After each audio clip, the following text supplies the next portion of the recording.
What is going on, everyone? Welcome back to another episode of Grid Encore. I'm your host, Ben Schneider, joined as always by Brandon Crossan. Brandon, how are you on this championship weekend here for the NASCAR Series here at Phoenix? I'm doing great, Ben. We've had a lot to discuss, and we'll get all right into it here real soon. But it is the last part of the NASCAR season, a Motor Monday, and it's good to be here once again with you. Yeah, TBD on our upcoming schedule here. Obviously, NASCAR season just wrapped up. We do still have a couple of Formula 2 rounds to close out the year, so we'll see. Maybe a little bit more difficult to do a full standalone show just for those when those come up here in a couple of weeks' time. But we will cover those here on this channel as we always do, and we want to thank you all for your continued support of us over the course of this 2024 NASCAR season. And especially our Patreon investors, Colin Deschelle, Mark, Robin, David, and Matthew. Thank you all so much for continuing to support this channel here at the Grid Network. And if you like what you see tonight, you can consider joining them through the link in the description box below. Or if you'd rather make a one-time donation instead, if you're watching us live on YouTube, we now have a super chat feature enabled, as well as a link to buy me a coffee in the description box below too.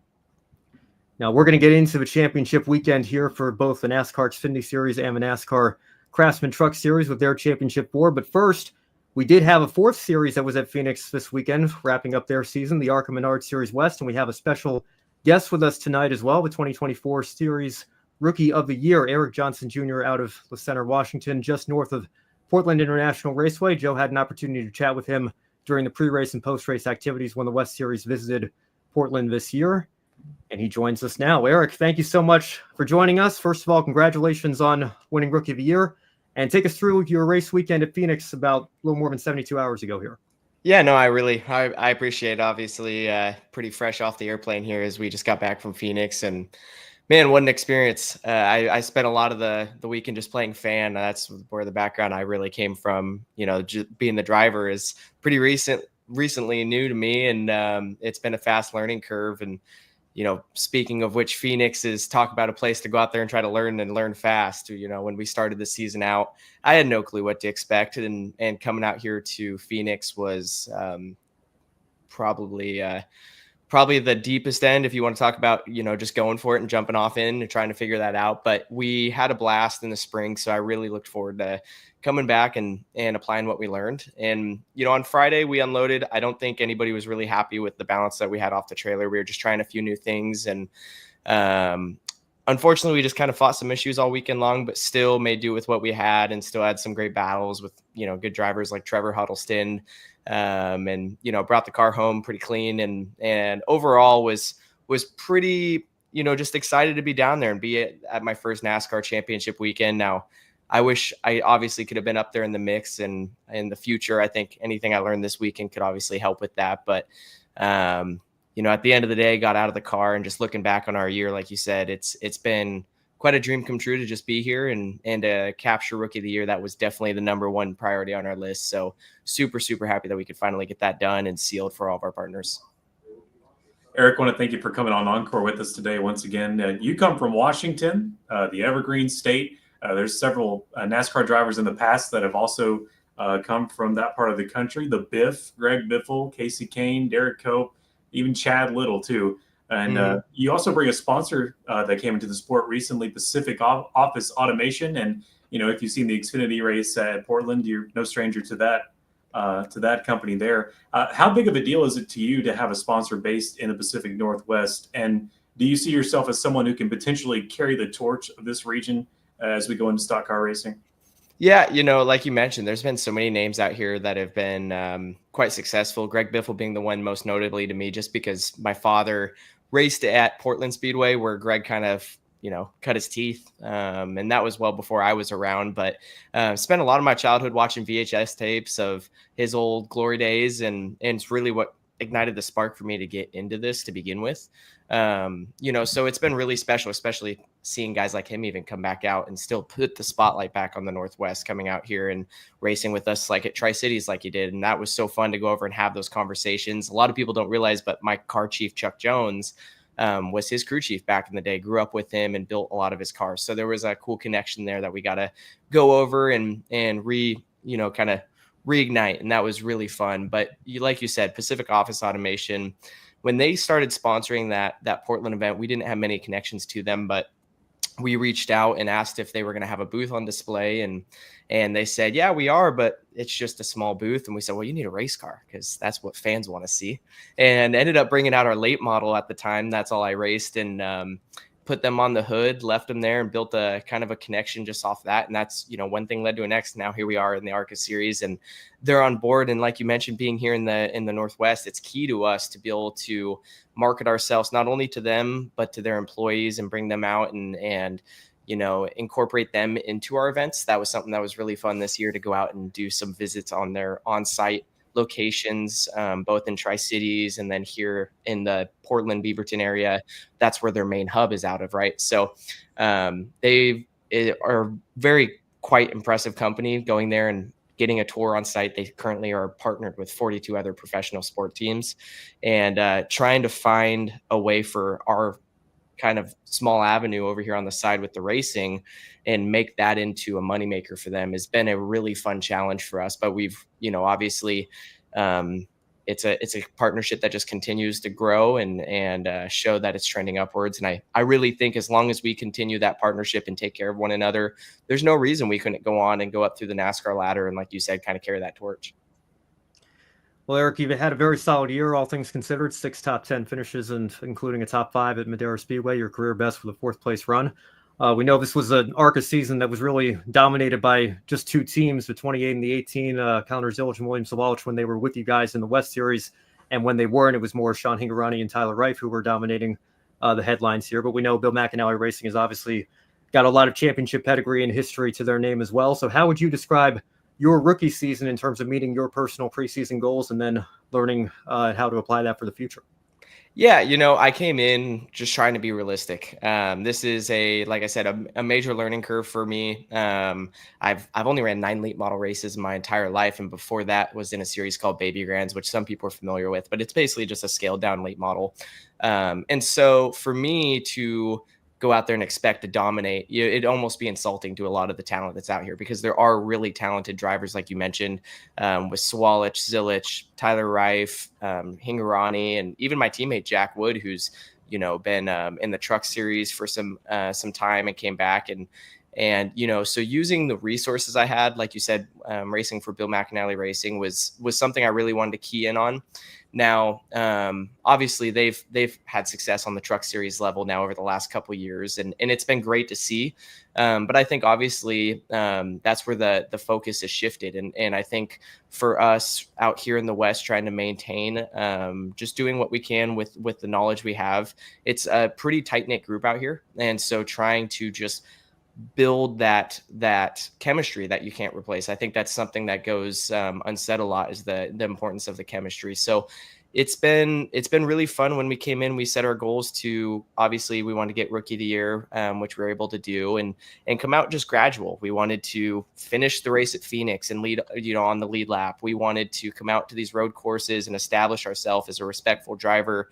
And, starting at the back of Sonoma after a mechanical issue, going from 32nd, I think, to 7th, that was a big moment for my confidence just as a rookie, with some of the big names that ran with us that weekend, to on the big stage go out and prove that we were, capable of being out there in the hunt of a win. And I would be lying if I said we didn't have higher hopes towards the second half of the season to come out and have more top 5s and be competing for wins. But at the end of the day, I think we just dealt with a lot of issues we didn't see coming. And I don't think a lot of people really could have done anything about, between, losing 3 motors, a couple transmissions, and whatever other mechanical issues we did run into this season. We just had to be quick on our feet. And besides that, this was my first time at a lot of these racetracks. So trying to lean on people like Jack, who's had some experience out here in the West Coast prior, was a really key resource for me and our team this season. Eric, one thing, I'm from the Nashville area. One thing we have a lot around here is singer-songwriters. Mm-hmm. Well, in the motorsports world, what's hard to come by is not only racers, but those who actually work on their cars as well. You're one of those exceptions to the rule, and you've got quite an impressive resume there of, building your own car there in your shop. What's that been like? No, I appreciate that, really. When I got into this, it was strictly for the the focus of driving. And when I got my first car, even my parents were kind enough to, obviously at the time I was pretty young, help me out and get a starter car. And we rolled it in the garage. And the first thing my dad said is, all right, you take it from here. This is about as far as we go as far as helping you. And so at the time, I only knew what the steering wheel and pedals were, and I had to figure the rest out. And thankfully, along the way, I've had a lot of mentors.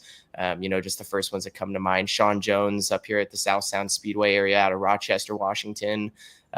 Travis Sharp, who was an ex-ARCA crew chief for BMR, kind of took me in for a couple years with his late model program up in northern Montana, the Racing Dynamics team, and really taught me a lot about just the foundation of working on these cars, the basics. And while we've separated and gone our own ways, I think that really built, like I said, just a good foundation for me to go out and try things on my own. And that's exactly what we did the last couple of years before ARCA. We got ourselves a shop, got a pretty good starter late model as well as a road course late model, and just went to work trying to teach myself the kind of applying things that I learned and go out there and try it. And if it didn't work, try again. And now it's built some great relationships, for us.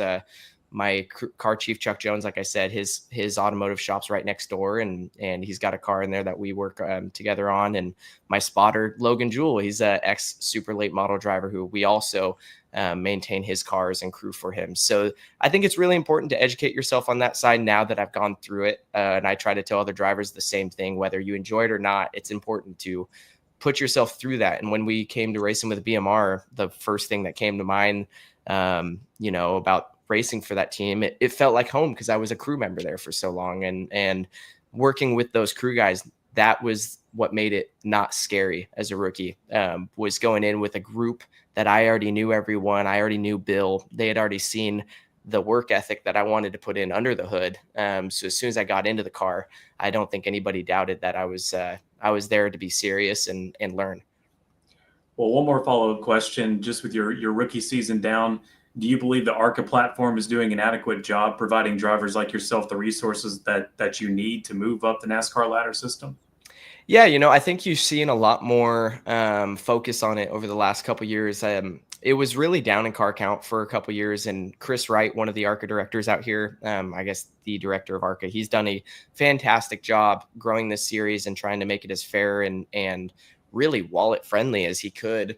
Now, I think it is still definitely an expensive way to go racing, but for people that are trying to go out like myself with the passion of being in NASCAR, I certainly feel like it's done a good job at teaching me really not only the on track specifics, but the off track work that needs to be done as well. Like I said, these partners that we're working with, it is a full business to be even an ARCA series driver, at least in my opinion. I mean, not only are you spending time doing the social media work and the marketing and working on those business relationships, but also, your own travel, coordinator, and you're working with so many different people, you're managing people. Not only do you have to focus on being in the car, but all the work that comes up to that, both in the gym and on the simulator. And you see manufacturers jumping in, helping more with that. I think, Toyota and Chevrolet have really helped a lot of guys out here in the past in the West. First one comes to mind is Jesse Love,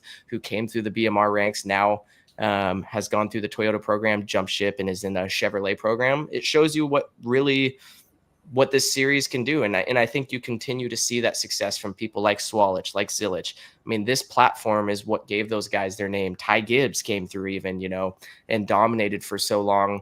It's certainly possible. Now, obviously, I think funding plays a big role in that, but it gives you all the necessary tools to go out and find these larger partners like we've done and market yourself on at least a coastal scale, if not national scale, which has been, a big learning experience for somebody as young as myself.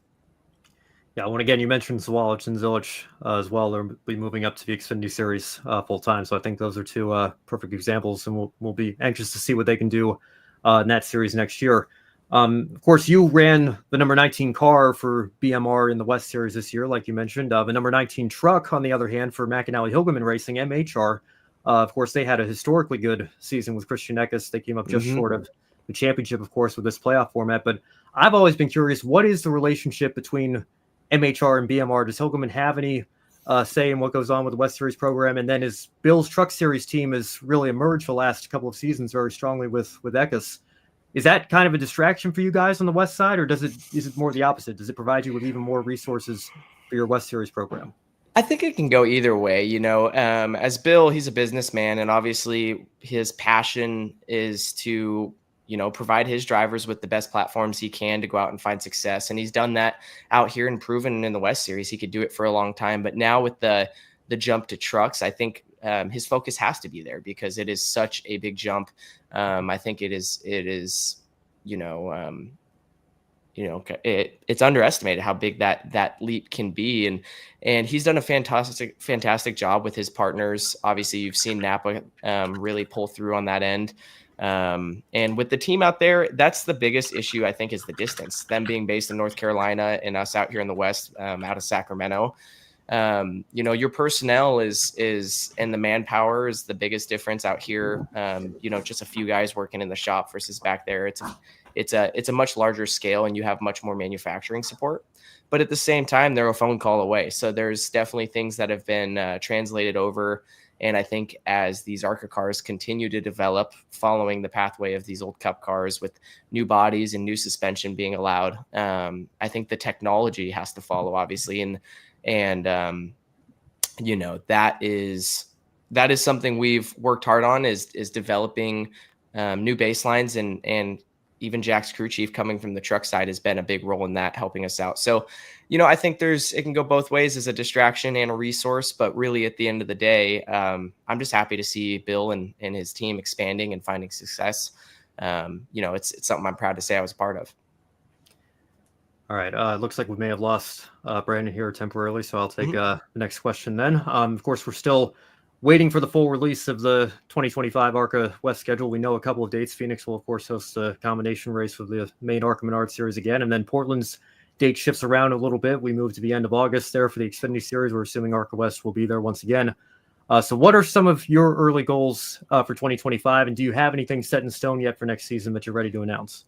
Yeah, I think as we're all waiting on the schedule, nothing's locked in just yet because everything's based off of the number of races that we're running, and we're all hearing different things on what could happen. So, nothing's locked in for us yet, but the biggest goal for us has been working on those off-the-track relationships with our partners, Pacific Office Automation, Valleyscapes Landscaping Solutions, Paul Davis, Key Property Services, all of the wonderful partners that have stepped up for us, taking the off-season time now to jump in and lock the funding in so that when it does come available, we do know what races we're going to run. We can lock in something on paper. So our full intent is to be back in the West Series. I think this year was a big learning year for me, and next year we wanted to go out and prove that we can win races, and if not, that be in the conversation for a championship. So that's my full goal, my full intent, and I would love to go out there and be competing for top fives and wins every race. So that's what we're gonna work hard to do. All right. Well, Eric, thank you so much again for taking the time out of your evening to join us on the Grid Encore show. And last question for you. Are there any sponsors or partners that you'd like to thank that helped you make this 2024 season a success for you? Yeah, I appreciate it. The first things that comes to mind is my parents, right? They've been there the whole time. So both my mom and dad, and for supporting me all the way through, and our partners that have stepped up, Pacific Office Automation, like you said, it's just made this big leap that we've done a possibility. Without them, we'd never be here. And Key Property Services being there all the way, Valleyscapes Landscaping, one of our first partners ever, that from the baby grand all the way up to now. It's just so cool to have them there. Paul Davis, Chuck Jones Automotive, Kindness 911, Product 41 for keeping me safe every time I'm out on track. It's just, the list is endless. So I just want to thank everybody from the bottom of my heart, because really I'm just a kid out here living my dream, trying to fake it till I make it. All right. Well, Eric, thanks again so much. And hopefully we'll see you back at the track at Portland next year. Thank you. Appreciate it. Thank you, Eric. All right. That was Eric Johnson Jr. And thanks again to him for joining us here for the start of the show. And we'll touch on the ARCA West race a little bit here towards the end. But first, Brandon, as we always do, want to start with a bit of an open segment. I guess the hot topic right now is the championship weekend at Phoenix and the NASCAR playoff system. And this was what I think, Brandon, you might have predicted that this was going to happen here. It just seems like Joey Logano, it's the even year magic, if you will, in the most controversial outcome possible among a lot of people in the fan base. driver that was at one point, I think, as low as 17th in the season-long standings, and by any metric you want to throw out there would be ranked, between, I think, 11th or 14th in a full season picture, would not have even made the original 12-driver chase in a straight-up points battle. But he got hot at the right time, take nothing away from him, did everything he needed to do to play the system. Yeah. And he ends up with his third NASCAR Cup Series championship, second in 3 years, and the third in a row as well for Team Penske. Of course, his championships bookend Ryan Blaney's, or sandwich, I guess I should say, his 2023 championship last year. So, of course, Brandon, I just want to give you a chance, first and foremost. I know I was on the wrap-up show again with Matthew Bro yesterday. We got to talk a little bit about the immediate reaction to Logano's win. But what are your thoughts on how the Cup Series race played out? And do you feel like, we've all seen the reaction on social media of the last 24 hours or so. Is this the breaking point? Is this the boiling point for a lot of fans with this system? Even if they don't want to go to a full season once again, is this the final definitive circumstance that shows us that something needs to change with how we crown our champions? Ben, directly from, I was telling you, from the majority of opinions that I've seen all across the internet. And you know how our opinions go. They usually are because of the social circle that we've built for ourselves, through your social media accounts, Twitter, X, for example. You're going to get, the idea is you're going to get a majority of responses and echo around you that sort of agrees with what you've already thought. Typically, it's going to surround you with things like that. Well, I've tried to go outside of that circle and trying to try to find what the majority of NASCAR fans, media, etc., are thinking. Everywhere I turn, this seems to be the last straw. Again, we've had multiple last straws, but this seems to be another case of, when are we going to fix this? When are we going to fix this format? It's been way too long. Brian France concocted this back when he wanted to overtake the NFL in fall ratings. It's never going to happen. It didn't happen then. The championship race is still, although I love the race, it's still just another race. You can't make it more than what it already is. It's just another race.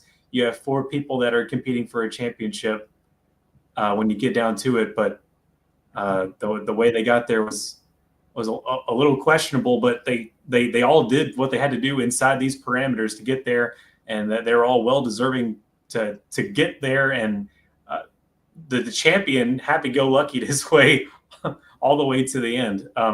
It was, if there had been just a different weight in Alex Bowman's car back at Vegas, back at the Roval, right? Before, and Logano's clutch win at Vegas. But the Roval, we would be talking about a much different thing right now. But before I say any more, I am not talking bad about Joey Logano. He did exactly what he was supposed to do. He's a well-deserving champion.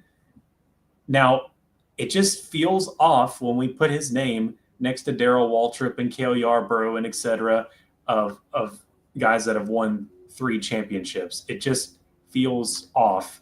And that seems like the most conservative opinion of NASCAR right now whenever you look at some of the established voices in the sport that are telling us their opinions. But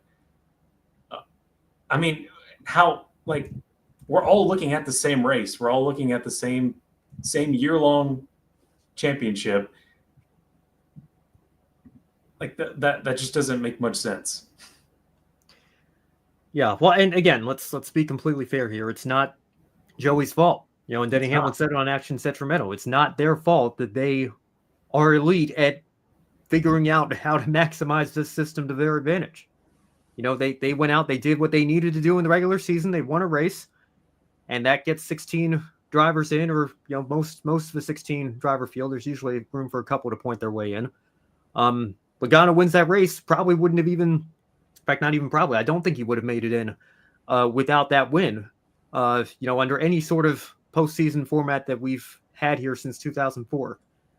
That one win gets him into the round of 16. He wins Atlanta. He almost gets eliminated in the round of 12. In fact, he does get eliminated in the round of 12. Alex Bowman's disqualification brings him back in. He wins the opening race, the round of 8, gets 2 full weeks to prepare for Phoenix. Penske maximizes that, and he's your 2024 NASCAR Cup Series champion, holding off his teammate Ryan Blaney, who was trying to defend it. And again, in complete fairness, 36 wins now for Joey Logano. That puts him level 24th all time with his former longtime teammate at Penske, Brad Keselowski. But again, Keselowski only has 1 championship to his name. You look above him on this list here, you have the Mark Martins and Junior Johnsons and Denny Hamlins of the world. I would say the 3 best drivers to never win a championship at all.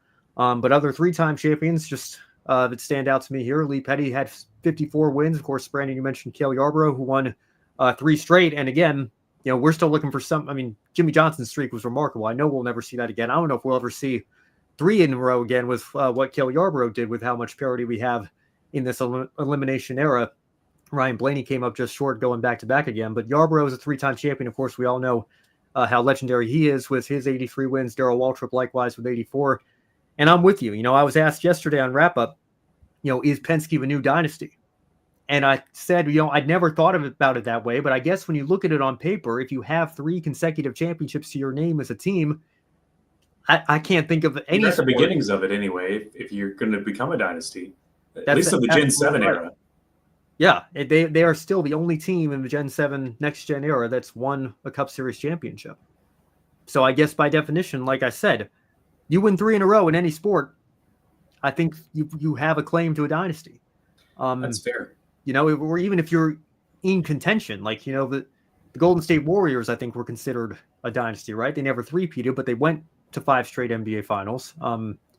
Again, it's I don't think 3 in a row is a necessity, but I think anybody that does get 3 in a row, I don't think there's very many people arguing against that being a dynasty of some sort in sports. And yet, like I said last night, that's not the first word that comes to mind. I don't view Team Penske as like, oh, it's Penske and it's like Red Bull and Formula One the last couple of years. Like, they are on another level and then it's everybody else. I haven't viewed Team Penske that way. Yeah, not quite.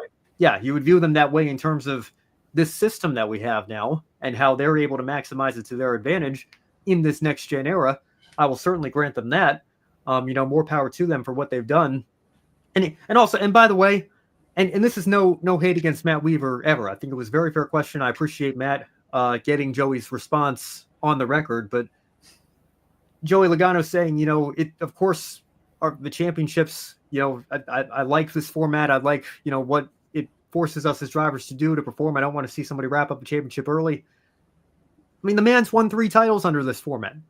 Of course he's going to defend. Of course he's going to defend the system. What do you expect him to get up there and say? Nah, they're right.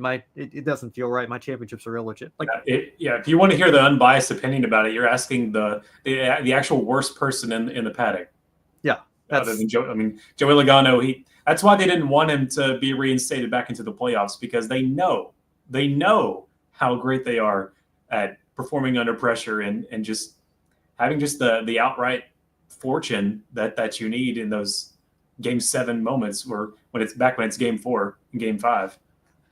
Yeah, but that's exactly it. But again, people talk about the Game 7 moments here. I think NASCAR man history, again, this is why these comparisons don't work. NASCAR man used the example of, why do fans not like the system? And if you had to make a stretch with the NFL, it would be like the Chiefs winning their wild card playoff game and then getting to take the divisional and conference championship games off because they're straight in the Super Bowl. Like, that's essentially what Joey Logano did. He won what would be not the penultimate or anti-penultimate. What's the 4th one after that? I'm sure there's a word for that. Not coming to mind right now. But the 4th to last race of the year, he won that race. That locks him in. He gets to literally all he has to do is start the next 2 races, right? I guess you have to be full-time to maintain your playoff eligibility. So he won the quarterfinals. He gets 2 buys. And that's exactly it. But again, you can't. And I said this backstage to you and Joe, Brandon. It's not even comparing apples and oranges, because at least apples and oranges are both fruits, right? Like, that would be comparing NASCAR to Formula One or NASCAR to IndyCar. Right. You try comparing NASCAR to the NFL or NASCAR to the NBA or NASCAR to Major League Baseball or the NHL or whatever. Like, that to me is like comparing apples to chocolate chip pancakes. Like, okay, they're both foods of some sort. They're both sporting, they both are organizations that sanction a professional sport, but they're not in any way, shape, or form comparable in terms of how you crown who the best competitor is or who the best team is over the course of a year, because in those sports, stick and ball sports, you only have 2 teams sharing the field at one time. In NASCAR, in motor racing, it's unique in the element that, yes, you do have teams, and then you even have teammates within single organizations and teams in a different definition.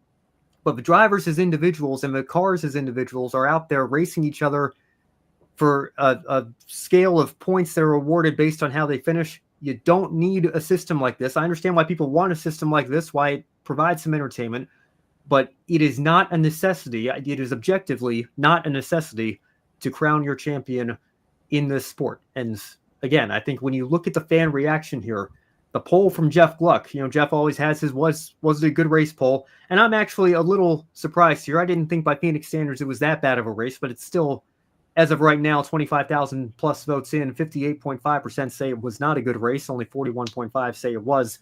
I enjoyed every stage of it. I mean, honestly. Sure. That's fair. Again, I think I still would prefer Homestead as the finale, but I think, by Phoenix standards, I thought it was a pretty decent showing there, especially the last stage. I mean, Ryan Blaney was on a hard charge. Like he was the faster car. It was a tense final 10 laps if you're a Penske fan, no doubt. But Jeff followed it up with a part 2. What is your preferred NASCAR playoff format? He has 3 options here: elimination, current, original chase, 10 races, full season, 36 races. As of right now, 7:43 p.m., the poll's been open for almost exactly 12 hours. He opened it at 7:50 a.m. Eastern time this morning. 23,364 votes. 15.9% say they prefer the elimination style current system that we have. 45.5% want to return to the original chase. 38.6% say give me a full season championship format. Yep. But again, I don't know. I was told that these are just, maybe this is election interference of some sort with bots on Twitter with these 38.6% here. I was told that we're on our own. Like we don't have a, we're just, we need to get to some sort of group or something because it's not going anywhere. And this gives the fans what they want here. I don't know. It seems to me 84.1% of the fan base wants something different here. Yeah, that's really what bothers me about it, Ben. Like, I'm not truly, bothered in life. I'm having it's a good life. But I mean, when it comes to NASCAR, it bothers me because, like, how can people not see that this is a big chunk of your fan base? You can see it. No, you're lying. You can see it.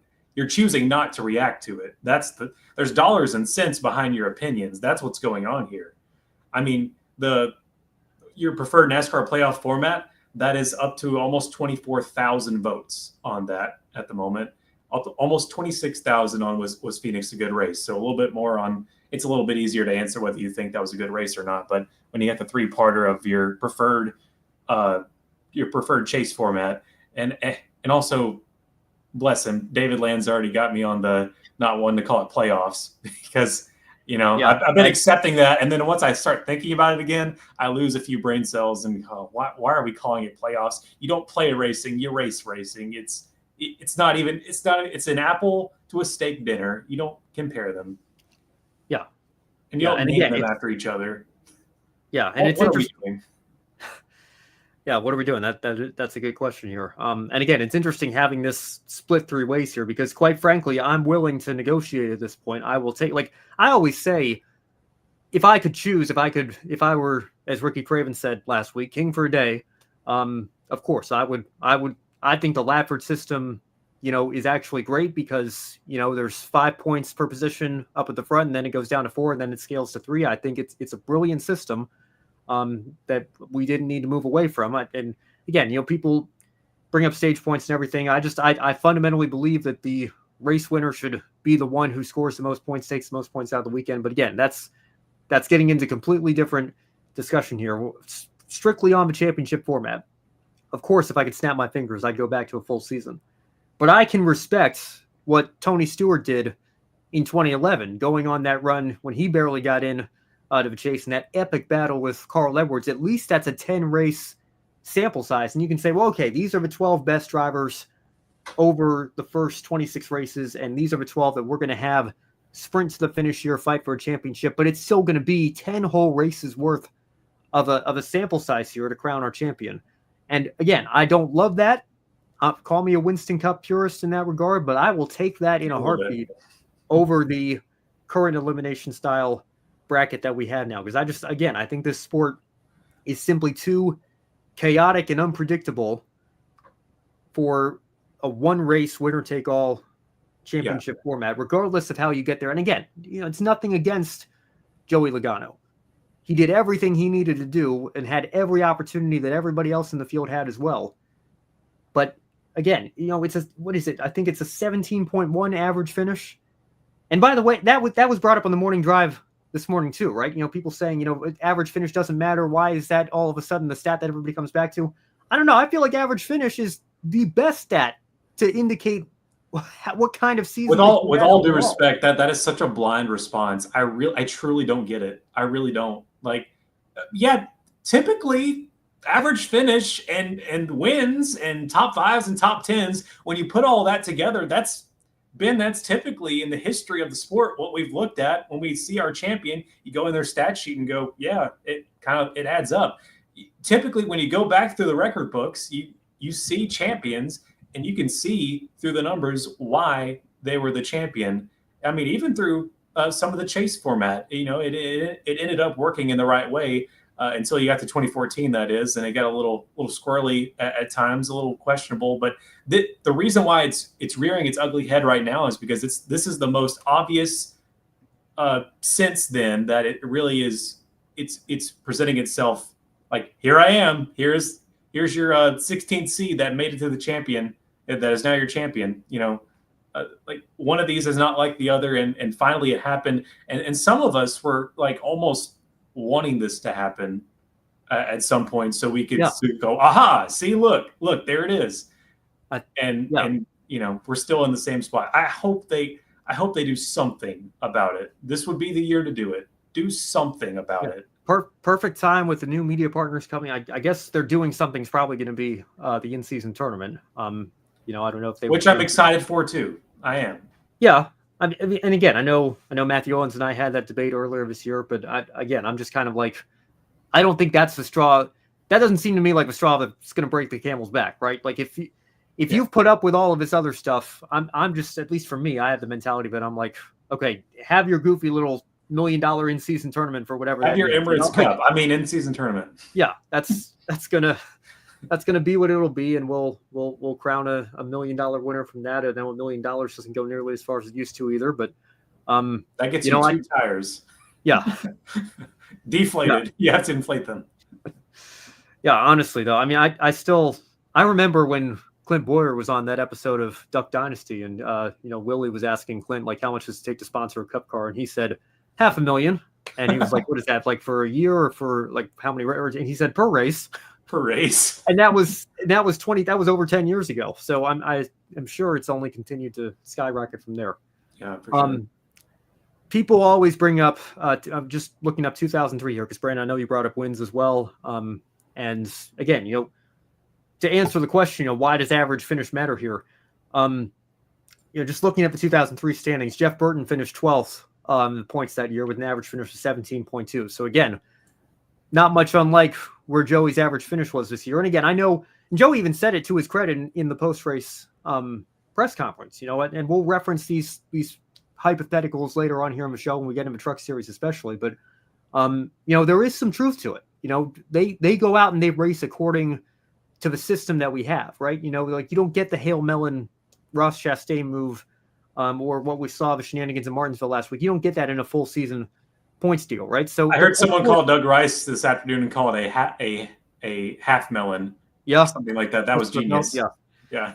That's nice. But again, that's, of course, the racing would be slightly different. Of course, it's not an exact science here, because you would give some points to drivers here, take some points away. But I still think average finish is, exactly that. It's, your average over the course of the full year. I think it's the best indicator.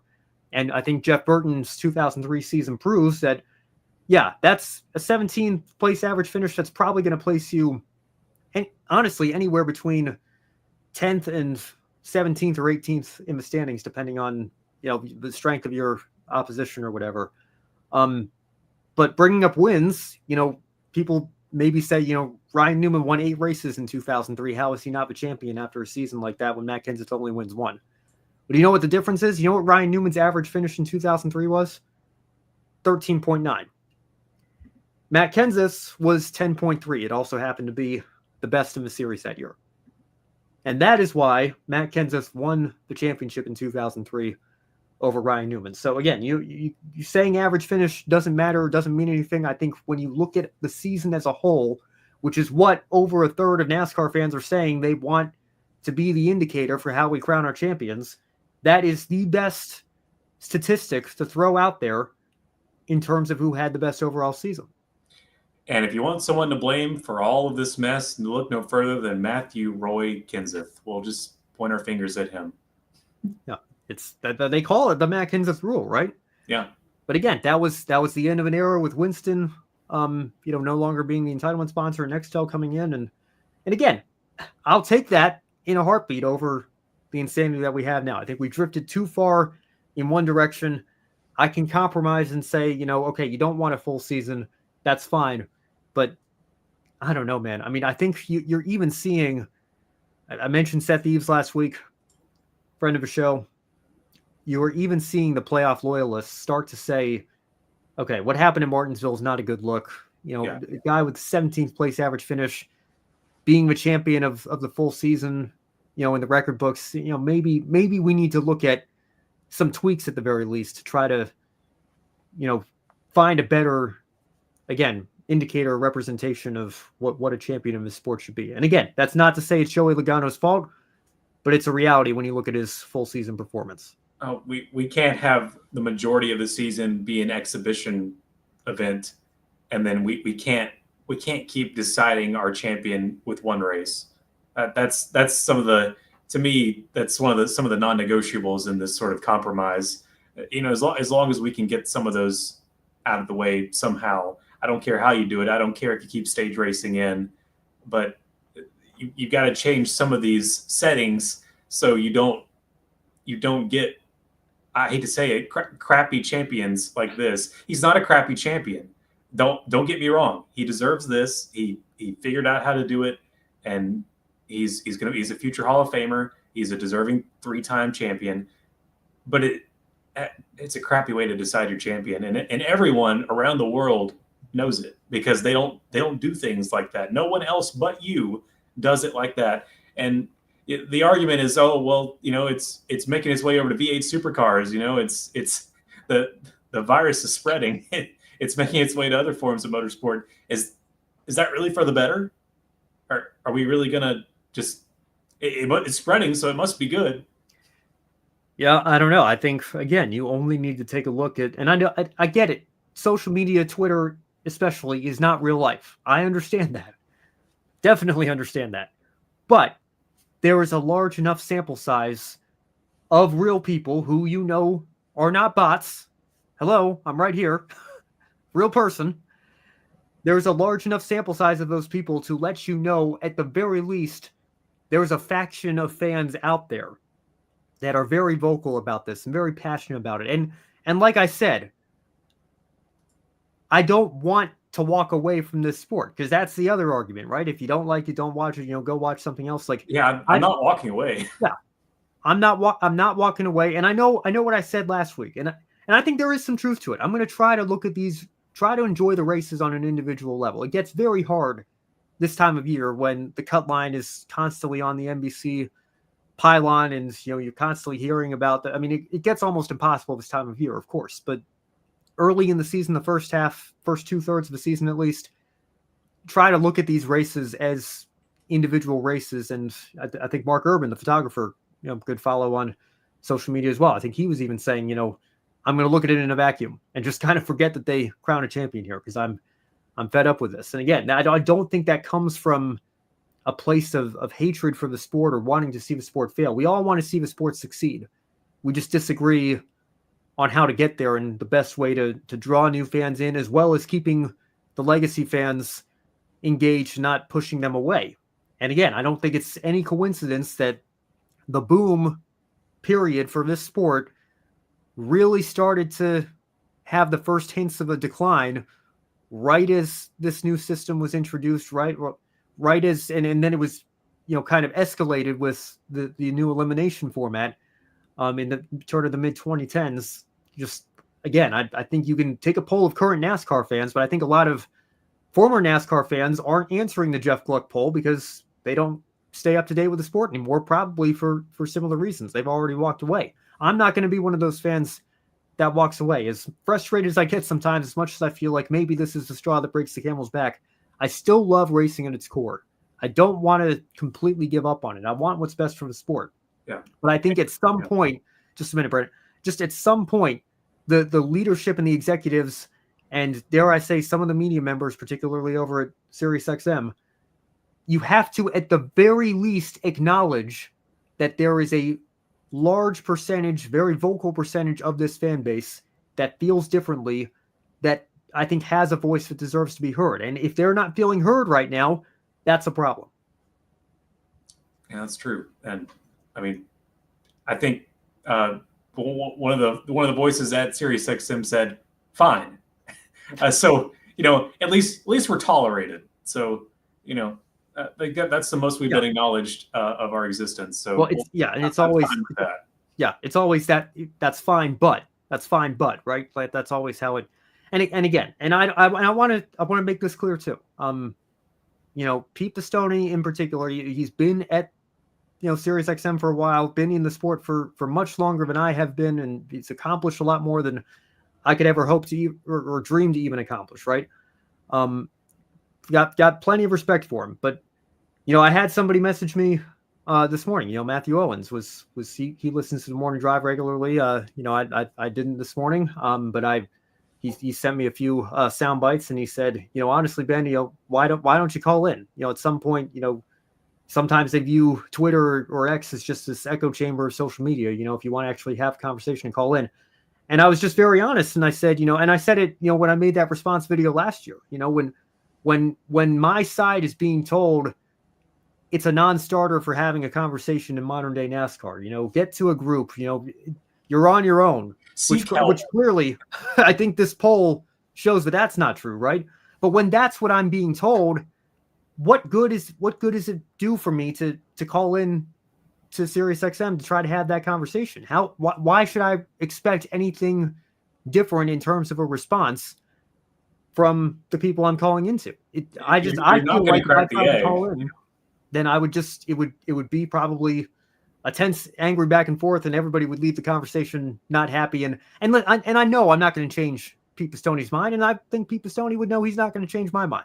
But I'm at least willing and open to having that conversation if that same grace is extended from the other side. And from what I hear listening to that show, I'm just not convinced it would be. So that's why I haven't called in. If I thought maybe there'd be an opportunity there, maybe I'd do something differently. But I don't see how it values anybody's time, for somebody like me to call in there, because I don't think very much would be accomplished. And that's unfortunate, but that's the reality. Yeah. I mean, the end of this for me is I still love this sport, loyal to it. I'm not going to leave it no matter what happens here. If it could get worse, it could get much worse, and I would probably still be here because I see what she once was. I see what she could be. I see the great racing she's had this year and in the past couple of years with this Gen 7 car. And, I love the talent that's in it. I would like some of the younger talent to learn a thing or two as we keep going, as we've talked several weekends about. But, there's still so much good there. And I've just, something will change for the better eventually. Just got to keep thinking that. Yeah, well, but also we got to be careful, Brandon, because we do have a couple of teams that are literally suing the sport right now over a charter agreement here. So, and you know what? That might actually be for the better. We'll have to see. Long term, potentially. Yeah. We'll see what comes out of this, but yeah, it's also a good reminder. As much as you may think this is rock bottom, NASCAR fans, I assure you, it could be worse.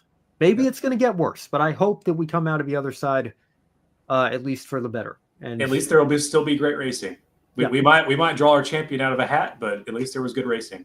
Yeah, and there will always be stock car racing in this country. Whether it's full body, late model racing, or ARCA. Obviously, I know ARCA's been acquired by NASCAR now, but you've seen it with IndyCar, with open wheel racing, right? They were sanctioned by AAA and USAC and CART and Champ Car and the IRL, now the IndyCar Series we know today, and of course they've unified and brought all their records together.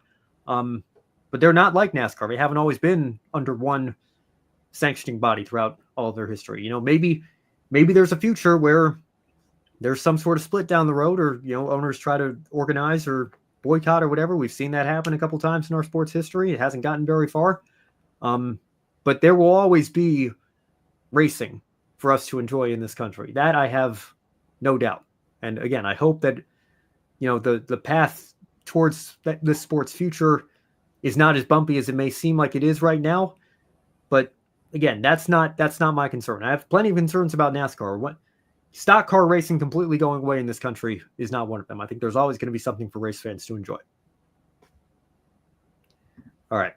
We'll leave the discussion there. I'm sure there's going to be no shortage of that conversation continuing on here over the course of this entire offseason, really, probably until we get to the Clash Bowman Gray to kick off the 2025 season. In the meantime, though, let's wrap up 2024. And Brandon, let's start with the Truck Series. And I have to say, I don't know if you feel similarly, but I don't know if I'm surprised or relieved or just a combination of both, that we really did get a relatively clean race by Truck Series standards. I know the start of Stage 3 was a little bit iffy there, and it did seem like there was going to be a point during the race where it delved into the cautions breed caution sort of scenario. But we got a nice long green flag run to the end, and at the end it was Ty Majeski claiming both the race and the championship. But first and foremost, are you feeling that same sense of relief after how last year's finale ended?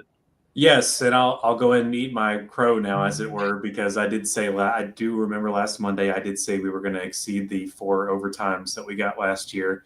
That didn't happen, so yeah, I was wrong. But I'm glad I was wrong. It was a great race. I really enjoyed this weekend, Ben. All these weekends at Phoenix, all these races at Phoenix were great. Trucks Xfinity Cup all the way around.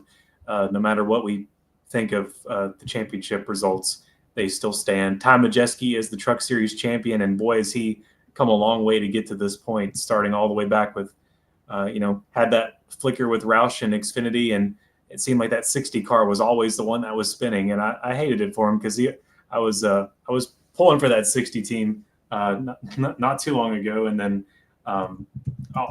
goes with Nice Motorsports, and then gets fired from there and wins the Snowball Derby in 2020. All of a sudden, he's making phone calls and or texting and able to get partnered up with ThorSport, who does a lot more than just the motorsport side of things, but having a good success with them. And then last year coming close, really good with his short track game, comes into this year and plays it just right. What a championship for Ty Majeski, and also what a win for the Craftsman Truck Series to have a clean, as much as we talk about the inexperience and the bonsai nature of the Truck Series, just the Wild West of the 3 top national series, it was really refreshing and great for them to have a clean inside the scheduled distance championship to the end. Yeah, I agree. And, I think whatever NASCAR said in the drivers' meeting certainly worked. We did not get a repeat of the absolute insanity and chaos that we saw last year, and I'm thankful for that. Hats off to the Truck Series drivers for giving us a clean race. Again, it would be interesting to see, was it a good race poll for a Truck Series race here. Wasn't exactly, edge of your seat sort of entertainment, I don't think. And Ty Majeski really did. He left no doubt, in terms of who the best driver was on this particular night. He led the last 56 laps consecutively, trying to figure out the overall total here, 132 of the 150 laps. So no doubt about it from that perspective there. But again, I think that, it always comes back to this playoff format and this discussion here. We'll get into Christian Eckes here in just a moment, Brandon, but when you look at Ty Majeski's season, we always said, if you kind of had to make a stretch for the big three, because of course Eckes is just, running away with these top fives and top tens left and right. Corey Heim is backing up what he did last year. Majeski by no means had a bad season, but was still probably a pretty distant third of the big three if you had to make that stretch again this year. What's your reaction to him winning the championship? And again, you kind of touched on it as well in light of everything that he's been through with Roush and with Nice, and then his journey just to get to ThorSport Racing. Yeah, just a reaction of him winning the championship. It was a great run for him. And yeah, I always expected that he was eventually going to make it to this point. Just didn't know quite when it was going to take place. I really thought it was going to be last year when he had the run there after the win at IRP. But yeah, it comes this year, and I really thought what I was going to see on this question here for this weekend would be, do you think he should move up again? Is it time to move? I think he's going to be a truck lifer, but I think he might have multiple championships in store for being a truck lifer. So I think he's in the right place, and he has no reason to move right now. But yeah, my reaction to his title is just the same. It's very appropriate, and yeah, again, playing the system a little bit, but you have to, and really great driver to come in late into the season and just doing everything right. I think at the shop they said they call him Mr. Golden Shoes. They all have nicknames there, and he's Golden Shoes because just everything he does is just exactly to perfection. Yeah, and again, I agree with you. I think he is in the right place. I'm getting that truck lifer vibe from him here. Again, I think he has the talent to move up if an Xfinity ride opens up for him. But again, I feel like Brett Moffitt's a good example, somebody that maybe tried that route. Has gotten a couple of Xfinity opportunities here or there. But and he finds himself back in the Truck Series this weekend as well, the 16th place finish. So he's still around, he's still racing, but there are certain drivers that just you kind of get that sense from them, and especially with a team like ThorSport. Ben Rhodes, 2-time champion, Matt Crafton, 3-time champion, Johnny Sauter, even though he won his championship with GMS, raced with ThorSport for many, many years, became a truck lifer once he got to that stage in his career. I think that's certainly, again, no shame in doing that. And similarly, we'll get into Justin Allgaier here a little bit later, but I think, the Xfinity lifer path that he's taken has clearly worked out well for him as well.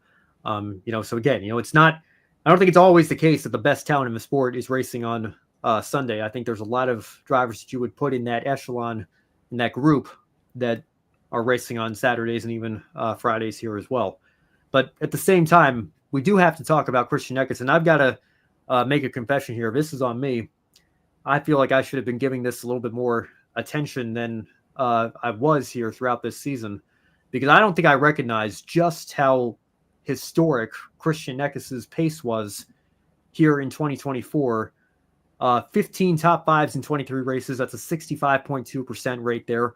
22 top tens in 23 races. Only the second race at Atlanta, where brake issues took him out, was he not only was that the only DNF he had all year, that was the only non-top 10 finish that he had this season.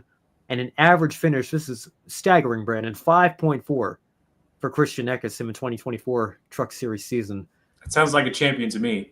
It certainly does. And if we're just taking average finishes now. Yes. Well, yeah, but again, that's how often just having an average finish in the Cup Series in the single digits is a rare enough accomplishment. Yeah. In the Truck Series here, I think you have to go back to, I think people said Hornaday in 96 was like the last time we saw numbers like this in a single season. And do you think, Brandon, that in light of how we crown our champions now, again, take nothing away from Ty Majeski, but do you think that when we look back on the record books, this season may be underappreciated and ultimately forgotten, despite how historic Christian Eckes' pace was? Completely. No one remembers the other three in these championship years. Not very well, anyway. I mean, if you look back and see the highlights again, I think you'll, that was a big year for him. But unless you're a Christian Eckes fan, then you'll remember. But yeah, it's going to go underappreciated, and that's a shame because it's been a big year for him. And yeah, shame on us for not catching on the wave early enough. He's been having a great year, and I'm glad nothing happened because I think we both thought it was all going to come down at Phoenix, and I'm glad the drivers' meeting was clear enough where we didn't see an ounce of drama not an ounce. Taylor Gray wasn't even in earshot of Christian Eckes to start with, but on the track. But even if he did get up there, it didn't seem like we were going to see anything at all. So I think that was crisis averted, not only for those two drivers' careers, but for the sport. But yeah, big year for Christian Eckes, and unfortunately, it's probably going to be just a stat number that stays here on NASCAR.com and Racing Reference, and someone will make a YouTube video about it one day and try to get monetized. Yeah, that sounds about right there. But yeah, I think again, I think people remember Kevin Harvick in 2020. There are certainly examples of great seasons that have gone underappreciated, excuse me, and unrecognized in this era here. But again, Kevin Harvick's the champion of the sport. He's got a very large fan base, and that's a Cup Series season. Here in the Truck Series, which doesn't get as much press to begin with, I don't know that Christian Eckes is going to get all the credit that he ultimately deserves from the season that he had here. And I think, again, that's a shame, because while you appreciate Ty Majeski's season, which was very strong in its own right here, just to, again, make the comparison again, of course, racing would not be 100% the same. It's not a 100% exact science, but we've been talking this year about how Corey Heim is really backing up what he did last year, right? When he was the one running away with it.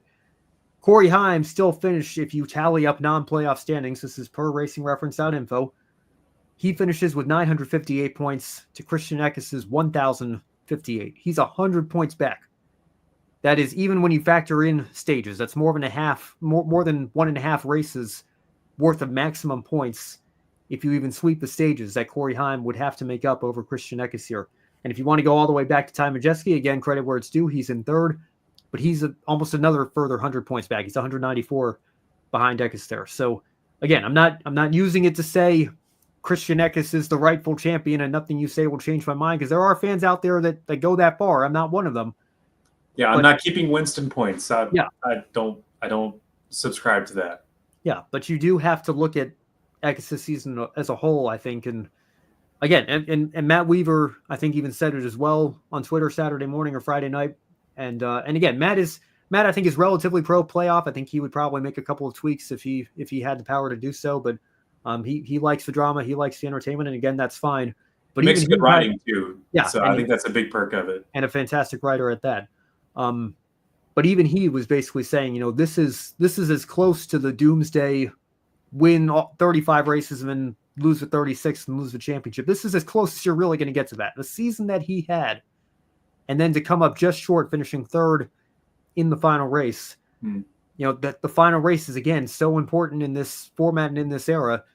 But when you look at the body of work as a whole, you have to look at these numbers and think, this guy must have run away with a championship, right? But there is no running away with championships anymore. You have to perform on the final day, and Ty Majeski and even Corey Heim as well were just a little bit better. Yep, just down to circumstances. Last race decides the whole thing. No matter how the rest of the season shaped up, you made it there, cool. You still got to win the thing. Yeah, or at least be the one in front of the rest of them. Yeah, Matt Crafton can tell you that much for sure. Yeah, that's right. Emphasis on winning, but yet it's still. It's all about how you game the system, man. Like, you just have to do everything you need to do to get into the next round, and then maximize your effort of the four in the championship race, and that's all you have to do. Then you're the champion. All right. So again, unfortunate for Eckes that this season did not end lifting the championship trophy, but still a great season nonetheless. And I hope that it gets the recognition that it deserves, at least here in the offseason. And we'll look forward to seeing what Eckes can do next year as he moves on. We'll move on now, likewise, to the Xfinity Series. And again, split sort of result here with Riley Herbst winning the race, but Justin Allgaier with a remarkable comeback. Absolutely remarkable comeback through the field, cut tire, restart violation, speeding penalty, all sorts of stuff to get back to looking like he was going to win the race. I know Riley passed him in the final corner, but I don't think it dampened the celebration at all. Justin Allgaier, very emotional, celebrating his Xfinity Series Championship. Brandon, I got to ask you, and I want you to be honest here, did you think his night was done? Because I think a lot of people watching the race figured that it was now just a 3-driver race because Allgaier was out of it. I thought it was done. MRN thought it was done.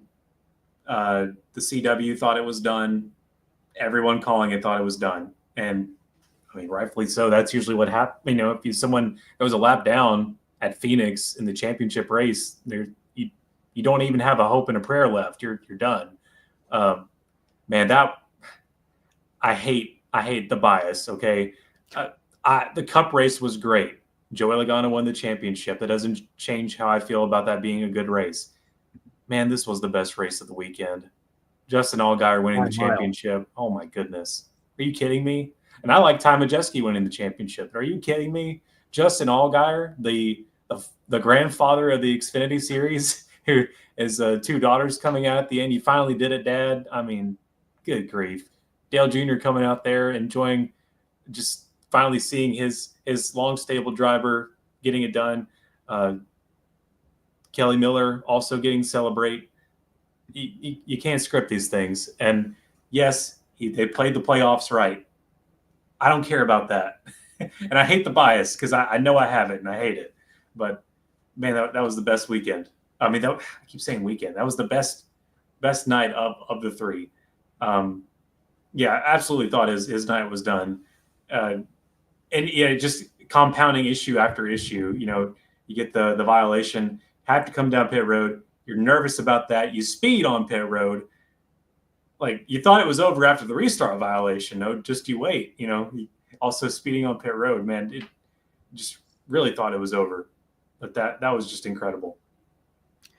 Yeah, and like you mentioned, you know, kind of calling him the grandfather of the Xfinity Series, Justin Allgaier is 38 years old, so he's been around a while. He's been fighting for this championship for a long time. He got a couple of years in Cup with an underfunded team, ended up coming back to Xfinity, and has been fighting for his championship ever since, and now he finally has it. So more power to him. I think he is the oldest champion since someone who won it in 1988. I think that was the year 88 or something like that. I'm trying to. 88 would be Tommy Ellis. Tommy Ellis would have been born in 47. So Ellis would have been 41 when he won his championship. That might have been the year then. Yeah.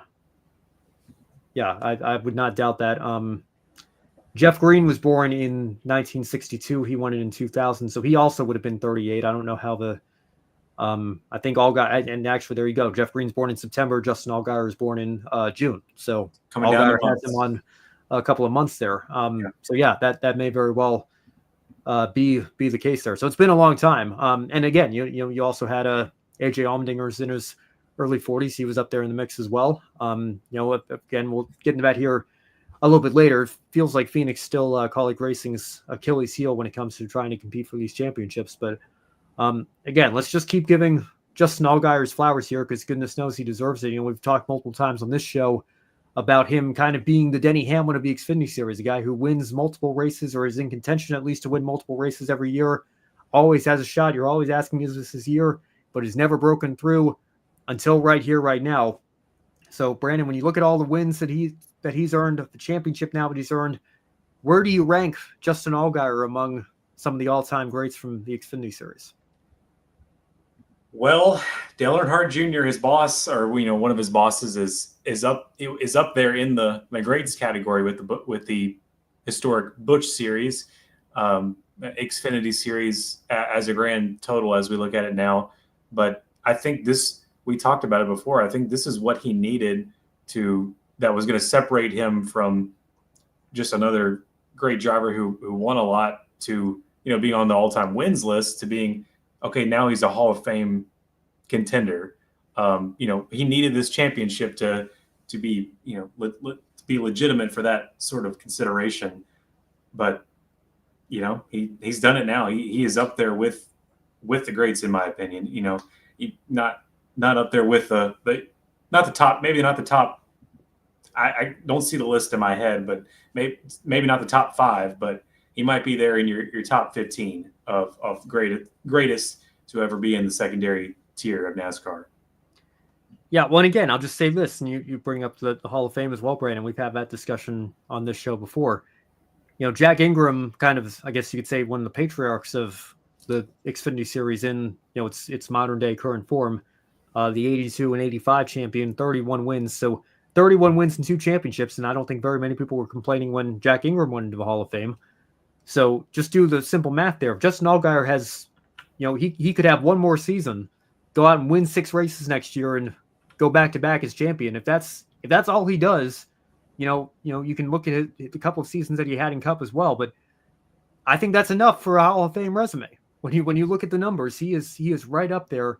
I think now 9th all time on the wins list, or 10th all time, excuse me, chasing Jeff Burton, who's 9th, past Dale Earnhardt Jr., his boss, who was 10th before Allgaier got a couple of wins this year. So yeah, I mean he's right up there with some of the all-time greats in this series and in this sport as well. And I think that he certainly has a very strong case. It was funny listening to his interview, talking about how he kind of had it in the back of his mind that if and when he broke through to win a championship, he'd announce his retirement on the spot, and then he does it, and then he has another part of his mind come over him and say, like, this just fires me up even more to go do it again next year. Yeah. A little scary there for a moment. Yeah. Yeah. I thought we were maybe going to get a shock retirement announcement there for a second, but, and again, I'm sure, people are going to look back at his Coke 600 run this year when he filled in for Kyle Larson. And again, I really wish we could have gotten that race restarted, because I would have liked to see, that would have been like the good version of the 2007 Milwaukee race, which we'll bring up here in just a moment as well, because again, everything in this sport comes full circle sometimes. But it all goes back to Milwaukee. It does, yeah. For Eric, anyway. Yeah, but for Justin in that 5 car this year, he did everything he needed to do under less than ideal circumstances to jump in that car and put in a performance like that. I have no doubt that if he wanted to, and if a team wanted him to, he could graduate to the Cup Series. But I think at this point in his career, the relationships that he's built over at Junior Motorsports and in this Xfinity Series, I don't see any reason to believe that he's going to be moving up anytime soon. I think that he is going to be an Xfinity lifer towards the end of his career here, unless just a golden opportunity that he can't refuse comes up. I suppose maybe he would consider it. But I think it's much more likely that he stays in the Xfinity Series and just continues to. I mean, again, you saw AJ Allmendinger, in his early 40s, approaching his mid 40s here, still as competitive as ever in this series when Kaulig can give him the equipment at the very least, and they came close to fighting for a championship again this year. I think Allgaier has at minimum another 5 years that he could be doing this, probably even more in this series, and continuing to add to his legacy here of one of the all-time greats in Xfinity Series racing.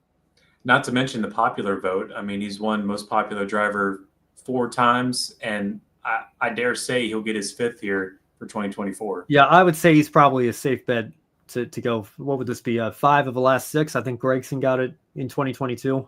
Yeah. So, again, Junior Motorsports, I think Danica won it in 2012. Danica Patrick. I think that was kind of the first time when this streak started here, and they've had some great popular drivers drive for them, of course. But I do wonder if there is kind of that Dale Jr. effect there. The junior effect. Yeah. But again, Justin Allgaier, I mean, you saw this here too, right? People were saying, "Oh, look at Allgaier's average finish." I didn't hear anybody complaining about the format, here. And the answer to that, I think, is you have these things called bushwhackers in the Cup Series, or in the Xfinity Series rather, that come in from the Cup Series, and sometimes, when they win races, what does that do to the series regulars' average finish, right? It bumps them down a couple places. I think Allgaier on the whole had a very solid season. I know he only won twice, but I don't think he certainly wouldn't have been 12th. We can say that much here, or whatever Joey Logano would have been. So again, I'm sure that's part of it. I'm sure there are fans that let their driver biases get to them when talking about this format. But I think you saw it from the year Chase Elliott won.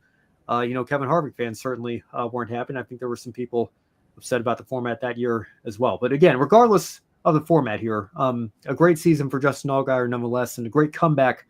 You can certainly say in this era, everything that he had to overcome, I don't think anybody is calling Justin Allgaier an undeserving champion or questioning how much he deserves this moment, because he has had to work for it and earn it, and he thoroughly has every right to celebrate it as hard as he was celebrating on Saturday night, no doubt.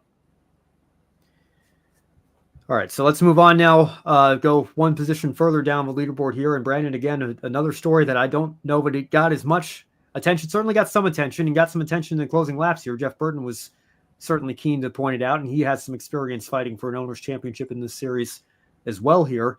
But Eric Almirola finishes third, and we didn't even mention this yet. I mean, everything Allgaier had to overcome as well. Allgaier had that crash in practice when the oil was on the track. Backup car. Yeah, go to a backup car. Eric Almirola was caught up in that as well. So they both, from 37th and 38th, gained 35 spots in the race. Eric Almirola comes up just one spot short of that Owners' Championship.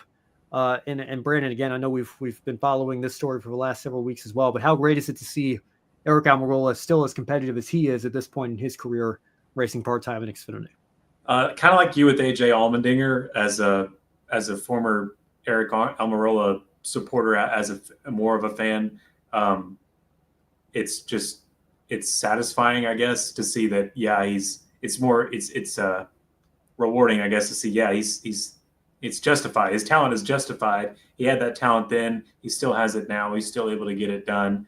And no matter the team, the manufacturer, he's got top. This is this all-star car here. It's, if you've got the talent, here's your top-notch equipment. Now go out and do it. Well, he has the talent. Here's his top-notch equipment, second in the owner's points. And he was contending there for many of those last few weeks. We were eyeing him to win the owner's championship, which is, a big payout there for teams. But, Eric Almirola, he's got more business to take care of here in the next few years. And I hope it's right here in the Xfinity Series. Yeah, and I have to say, it was funny listening to Dale Jr. in the media center on Saturday night. And he even admitted, like, look, I'm going to get in trouble with my accountants, I think, for saying this, but I didn't give a fill in the blank about the Owners' Championship. He was all focused on celebrating Justin that night. So again, just taking a step back, looking at it from, the childhood fan in me from that perspective, and, having done the video on the Milwaukee race from all those years ago, if I could, was king for a day and could switch the results, I think it would have been really cool to see Eric, be able to celebrate with that team and have that full circle moment, which he already had this year, by the way, winning 3 races and, just getting back in that car and having as much success as he already had. It's already come full circle for him at this point in his career. The Owners' Championship would have just been a cherry on top there. But again, I think that it, just wasn't quite meant to be, but it again showcases, that through all the trials and tribulations Eric went through, maybe kind of joining Stewart Haas right at the point when they were maybe on the decline a little bit, when you looked past Kevin Harvick, maybe didn't get a chance to fully show what he was capable of there. And just the journeyman path that he took to get that opportunity, we know he certainly had to go through a lot. So great to see, even in semi-retirement here, stepping back from a full-time 36-week grind here in this sport, that he's still enjoying as much success as he is. I think it's a great story. And again, I hope that he comes back next year and maybe even continues to expand his schedule a little bit, because when he's in that car, Joe Gibbs certainly has a good opportunity to do some great things with it and go to victory lane. So we'll see what he can continue to do here, maybe on a partial schedule going forward. All right, and we'll wrap it up here looking at the rest of the championship contenders. AJ Allmendinger ending up in 9th place and Austin Hill in 10th. Not really factors here fighting for the championship at the very least. Allmendinger was complaining all night about the handling of his number 16 Colleague Racing Chevrolet, and it sounded like Chris Rice, putting that tweet out there saying that this is going to be his final, at the moment, race as a full season Xfinity Series driver. We'll see how 2025 goes. And knowing what Colleague's done, wouldn't surprise me in the slightest if he's back here in 2026. But you see the other 3 Championship 4 drivers down there. Cole Custer, I think, really was the one that came the closest to that championship with Justin Allgaier. And it's a shame that the caution came out late to force a couple of overtime restarts, because it was shaping up to be a great battle all the way to the end. But, Brandon, you look at Allmendinger here. Is there anything that you can think of that makes this kind of an Achilles heel for that team? Is it AJ himself, or, Colleague? Colleague was like Joey Logano. They had 2 full weeks where they knew they were in to focus on this race, and yet they still could not quite get the setup right to take the fight to the other 3 Championship 4 contenders. I don't think it lies in AJ Allmendinger. I think your difference there from those 2 in the comparison is you got Team Penske and you have Colleague Racing. There's a very big experience curve there between those 2 as far as being in that scenario. And although Colleague Racing does have the resources, and I'm sure a lot of the experience individually and the folks that are behind it at the race shop, I think when they putting all those pieces together, they still don't quite have the experience in those high pressure situations to be out there and be able to seal the deal. I mean, like Richard Childress Racing, they have that experience. And whenever Justin Allgaier was having those problems, I thought, well, Austin Hill is your next guy to go up there and take this thing away from Cole Custer if he's going to. But yeah, it was disappointing that AJ Allmendinger didn't have really much of a say in the fight. Would really like to have seen the four there competing for the championship a lot closer than they were. And also disappointing that AJ Allmendinger is again teeter-tottering from Cup to Xfinity once again. Ben, you and I have seen this cycle on this show. We're going to go back Cup racing, and hopefully it fares better. But the cast of characters that Kaulig, I'm not the only one to say this, but the cast of characters that Kaulig has been assembling for 2025 is at least from going into it is a little questionable at best. But we'll see how it turns out. Hope nothing but the best. Yeah, and again, we'll never know. But with 8 road courses last year, I'm sorry, I don't understand that move that Kaulig made. I think it was a tailor-made schedule for AJ. And again, you had the interesting dynamic this year with SVG, of course, and taking a couple of those road course races away, 3 of them, I think, to be exact. Maybe AJ would have been in contention there in an alternate timeline. But, and again, I don't know how much, of course, in this era, in this format, you have to be able to perform in Phoenix. They've yet to prove that they can do that. I guess they only had 2 opportunities. I think a lot of people forget AJ missed the championship 4, despite how fantastic his 2022 season was. But again, I just, at some point, and it sounds like, and again, I know AJ's really the twilight of his career. We'll see how many years he wants to continue to do this, at least on a full-time basis. But, I wish they'd picked a series and stuck with it for AJ. And again, I think the rotating driver strategy that 16 car went through again this year, I think it's very hard to find chemistry that way. I don't know. I wish that, again, I think AJ has a better chance at championship glory in Xfinity, no doubt. But if he was going to make this Cup Series return and be the torchbearer for Kaulig in that series, again, the seesaw approach, going back and forth, that's not one that I necessarily understand here. But it's going to be interesting. Ty Dillon's going to be his teammate next year. They're bringing the number 10 back into the fold there, getting to use that number in Cup now with Stewart Haas Racing going away. And then over in Xfinity here, you're going to have Christian Eckes moving up. Of course, he just had a phenomenal Truck Series season we just got done talking about. But then Daniel Dye's moving up full time, and you've got Josh Williams coming back for another season here once again. And again, I don't know who it says more about, but when you look at the standings, Eric Almirola, in 14 races, he finishes 17th in points. Josh Williams ran the full season and was 18th in points. So Eric Almirola had a better season in the full championship picture than Josh Williams did, running less than half the races. Now, I understand that, in this era of stage points as well, you've got to factor that into the equation. Eric won 3 races.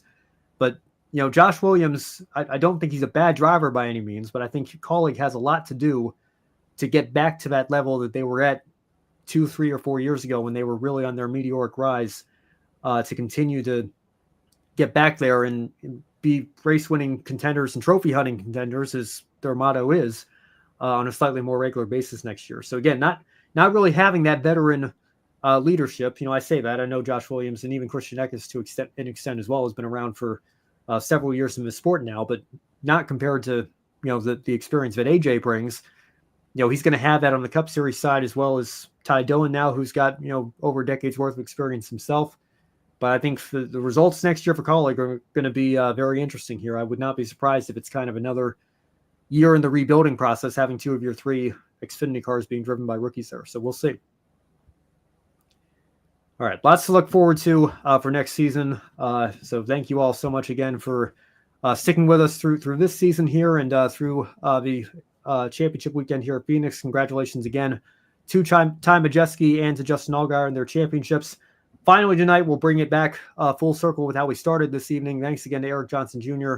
For joining us. He ended up with a 15th place finish, so I'm sure he probably would have liked to be a little bit higher to cap off his season. But honestly, again, be pretty hard to top the 2021 race for the championship in the ARCA Menards Series West. It set a really high bar for these last few seasons here, but not too much on our end to report from this race. Connor Zilic in the 28 won. William Sawalich in the 18 finished in second. Zilic led 99 of the 100 laps. The only other lap was led by Sawalich, so really no major surprises there. Sean Higurani, the best of the rest, finishing in third, which was more than enough to clinch his championship over Tyler Reif, closing out the season here for the ARCA Menards Series West. So congratulations to him as well. And that's going to do it for our race recaps here tonight. But Brandon, before we go, as always, I think a lot of shining moments here on championship weekend, but what was the one that stood out to you? There's way too many, and just because I give one doesn't mean it's the best one.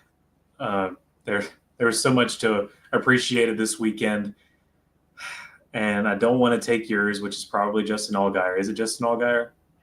Well, it's certainly one of them. I had a couple in mind. I was going to go with whatever you didn't, but I'll just go ahead and cop out and take Justin Allgaier. I mean that was he could have ended his career right there, and we would have been okay.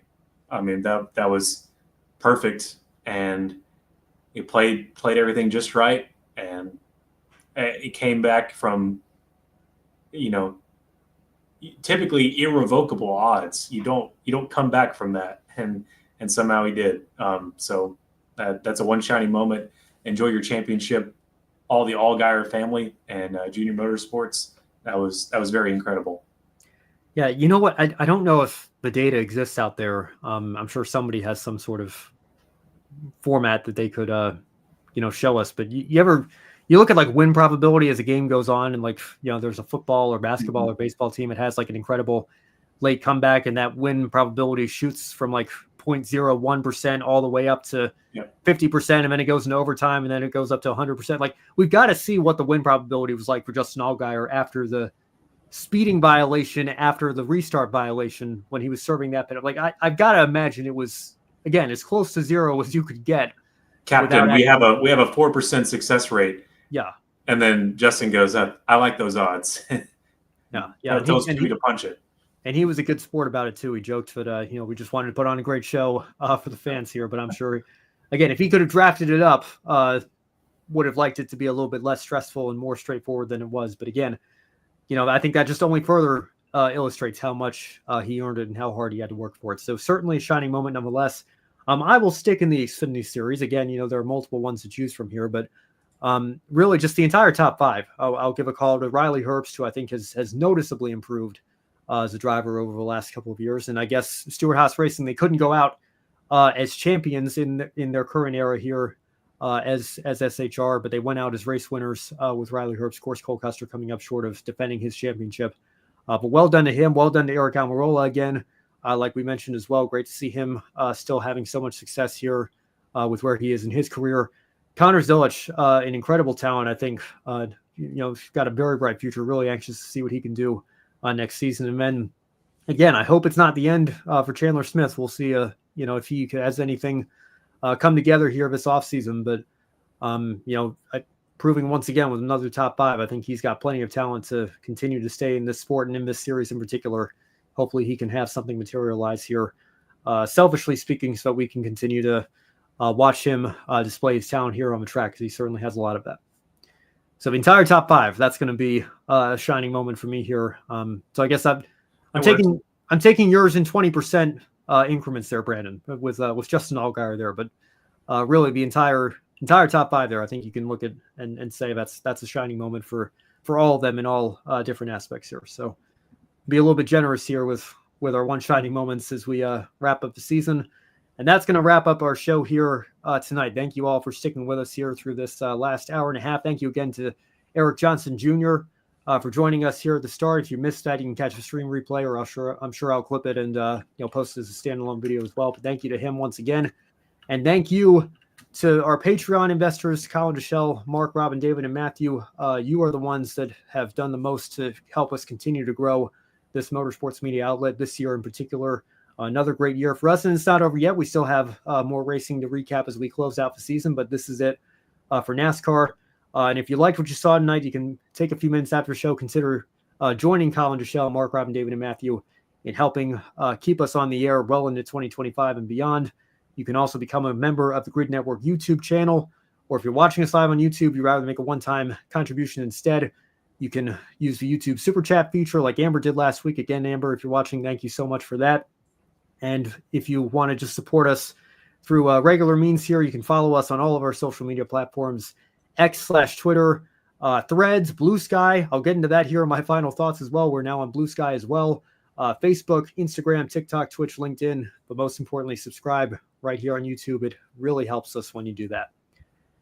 Now, on Wednesday, join us here once again, slightly under 48 hours time here for Grid Tonight. Kobe Lambeth, Josh Birch, and Matt White will bring you all the latest news from around the world of motorsports.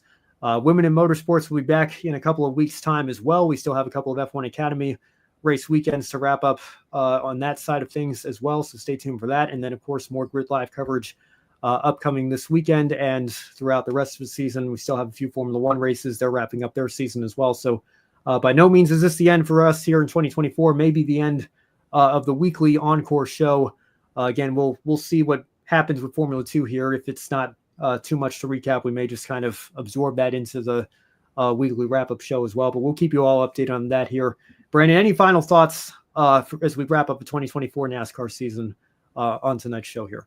To quote one of my past favorite YouTube channels, I still believe in NASCAR. I believe she can be great. Just keep on believing. And then also at the first weekend of December, the Snowball Derby is coming up. I think that's one of my next big focuses. It's going to be on Flow Racing this year. And just to name a few, Chandler Smith, Johnny Sauter, Derek Kraus, Caden Honeycutt, of course, Bubba Pollard, Cole Butcher, guys like that. Noah Gregson, Caden Quaffle, Connor Jones, Ryan Preece, William Sawalich, Kadem Blazevich, and your Truck Series, your now defending Truck Series champion, Ty Majeski, just to name a few, are all on that entry list. It's always a great watch, and it's on Flow Racing this year. I want to give a shout out to the young American Max Esterson, who's going to be moving up from F3 to join the last two rounds of the Formula 2 season. So we'll keep an eye on that. We are now, again, of course, looking for the next American F1 driver. Unfortunately, Logan Sargent Seals Williams didn't go as we had hoped, but we'll keep our eye on that. And then, like I mentioned, you can follow the Grid Network on Blue Sky now as well. It's been quite a week for that platform, quite a week for the entire country here, as all these things are connected and users trying to decide which microblogging social media platform we're going to stick with here. Is it going to be X/Twitter? Is it going to be Threads, which already has the Instagram base there for the taking, but they seem to not have taken it like Meta had hoped. So now maybe we have Blue Sky getting off the ground.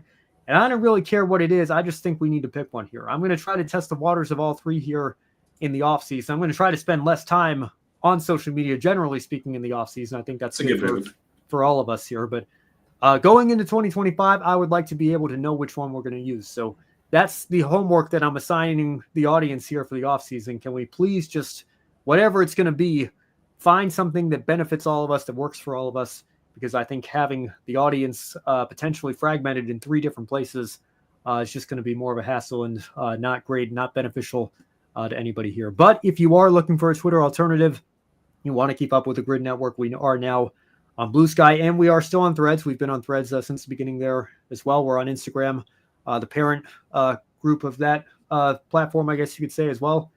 So wherever you are, make sure you stay up to date with the rest of our 2024 season, and we will see you over on the other side. For Brandon Crossland, I'm Ben Schneider. Thank you all so much for watching. We will see you on the next episode. When is that going to be? It may not be till 2025. It may be later in December. We'll keep you all updated on that. But thank you all for following the 2024 NASCAR season along here with us. We will see you when we see you here on the Grid Network. Thank you.